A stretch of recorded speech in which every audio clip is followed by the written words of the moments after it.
Bears fans, before we get into today's show, join the family here at Chicago Bears Now because no one's bringing you daily training camp updates like we are here on YouTube. The latest news, rumors, injury updates, everything in between, everything going on at Hallis Hall. We're going to have you guys covered here on Bears Now, so go ahead and hit that subscribe button. And with that being said, could a notable Bears player get traded before Week 1? We explore right now.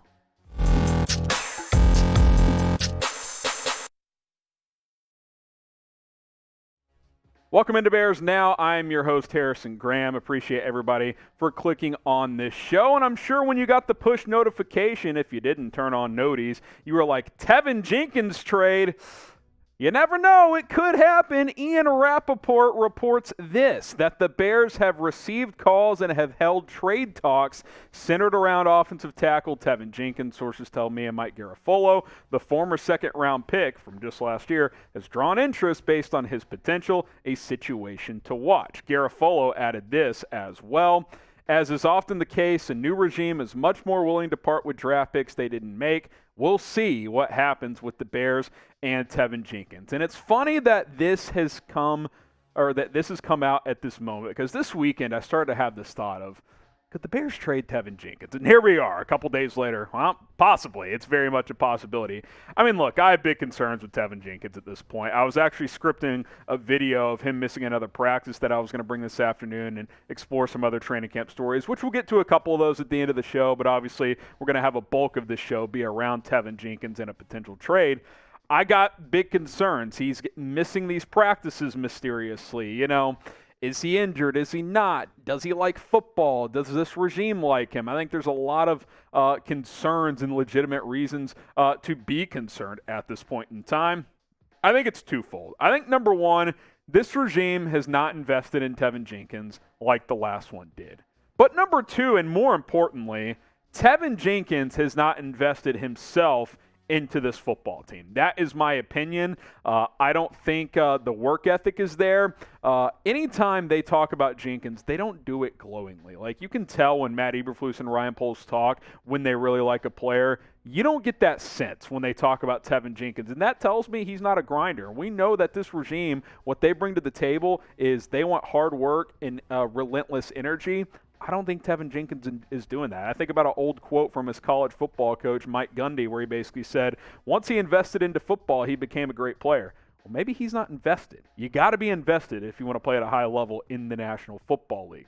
So I'll ask you guys this question, and this will be the pinned comment on today's show. So if you get hit with a YouTube ad break, respond right there. Will Tevin Jenkins get traded before the season? Type Y for yes. Type in for no. Will last year's second-round pick get traded before this year? Y for yes or N for no. So what's going on with Tevin Jenkins? Where is he? Matt Eberflus saying earlier today he's still working with the trainers. This is after he woke up with something after the Bears' first practice. He's missed 4 straight practices now. And when you really start to think about all of this, the timeline of his NFL career, it ain't pretty. When the Bears traded up to draft him at 39th overall last year, I thought the 1-2 punch of getting Justin Fields and Tevin Jenkins was going to be 2 cornerstone pieces for this offense for a very long time. There's a better chance you go 0 for 2 there than 2 for 2 at this point. And I'm a big Justin Fields believer, but I'm so down on Jenkins right now that I think that actually is the case. Now, I think Fields is going to hit and work, but I've got very little confidence in Jenkins. He had that second back surgery in August of 2018.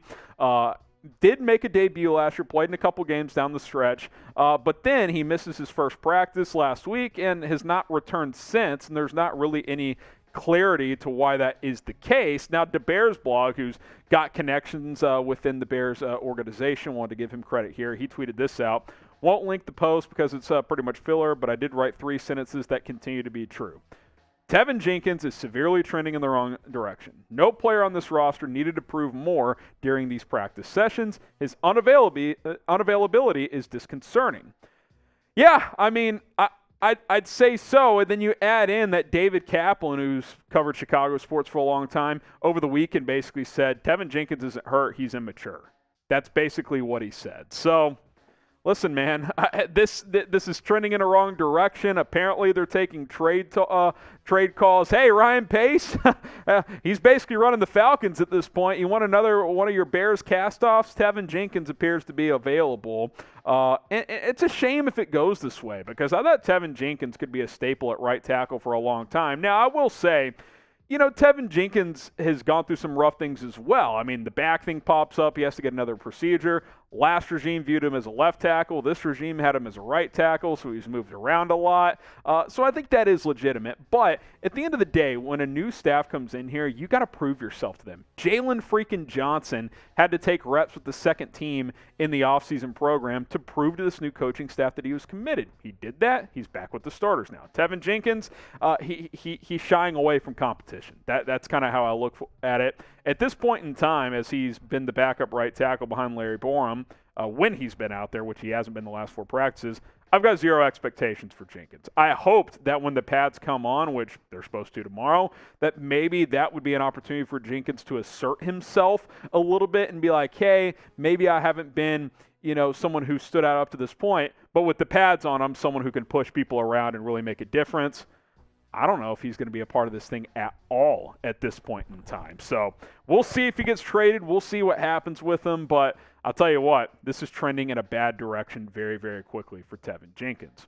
All right, coming up is the Bears offense struggling, or did it at least today? We will explore that, as apparently the defense won the day at training camp. Should we be concerned about Fields in the offense? We'll discuss that here in just a moment. Now, watch Bears Now here on Rumble as well as YouTube, because we publish all of our content over on Rumble, rumble.com/BearsNow. Another opportunity to support the show. Give us a follow over there. Link is in the comments and in the description of this video.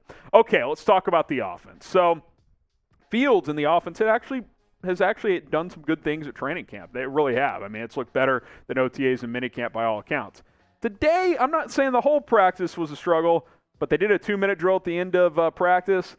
Heavily favored the defense, it sounded like. Courtney Cronin of ESPN, who's done a great job, by the way, tweeted this out. Bears ended practice with a 2-minute drill. That was a low light for the offense. Justin Fields had pressure constantly in his face. Really strong day for Al-Quadin Muhammad, who had multiple sacks, and the execution down to the very last snap where the offense tried to spike the ball to set up the final play was not great. Miscues, simple mistakes in execution was not something offensive coordinator Luke Getsy is going to be pleased about after harping on similar things the other day. So yeah, things like 2-minute, third down, red zone, these situational drills that coaching staffs put teams in during training camp, you're hoping that, okay, if you struggle one day at it, that when you get in that same situation, you execute. Sounds like this is the second time in a 2-minute situation that the Bears have made some mental mistakes. I'm not going to freak out. It's way too early because Fields in the offense have done good things during camp. But I think it's fair to say, and I think we've known this, that the defense is ahead of the offense right now. Now, I think we've seen enough positive signs to say that the offense has potential. I think once the offensive line fully starts to gel to come together with Riley Reef in there, Michael Schofield, obviously Lucas Patrick being out doesn't help things with Sam Mustipher and Doug Kramer taking reps at center now.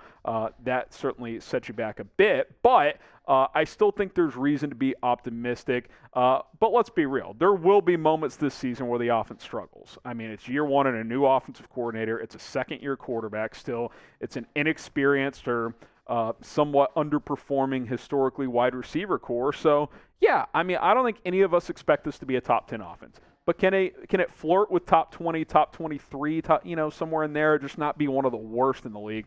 That's the goal. That is absolutely the goal, in my opinion. Like, if at the end of the year the Bears were 21st in total offense, I think you'd be like, you know what? It's not great, but we're trending in the right direction. So we'll see. We'll keep an eye on all this.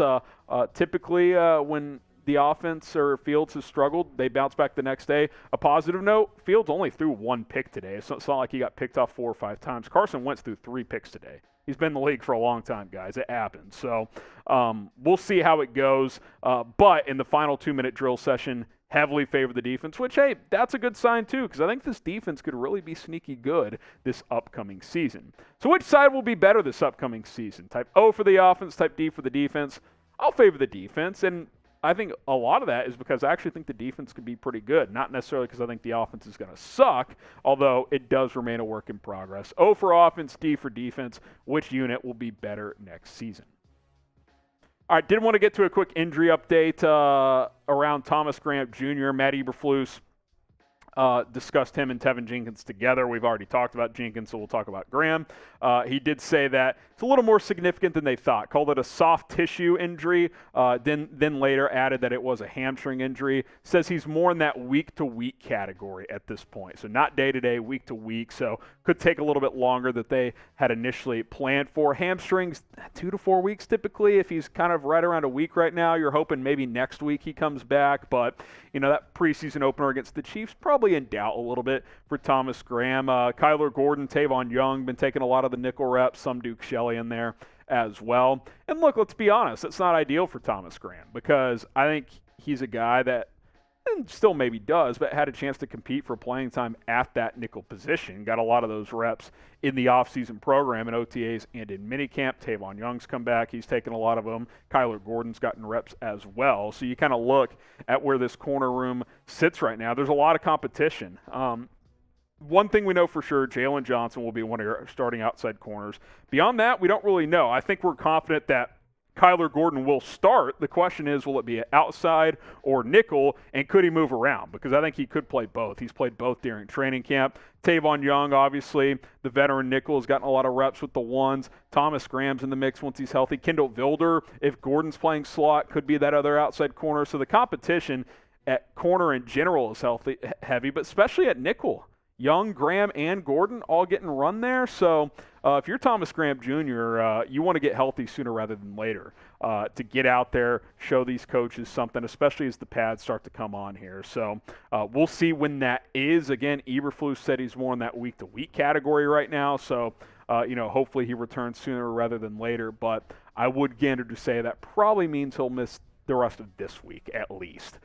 So we will continue to monitor that, and again, we'll have you covered here on the channel. So be sure to subscribe and turn on those notifications so you guys get hit with those updates. All right, who's going to be the starting nickel for the Chicago Bears? I want to hear it from you guys in the comments. Type TY for Tavon Young, type TG for Thomas Graham Jr., or you can type KG for Kyler Gordon. Who will start at nickel in week 1? Predict it for us right now.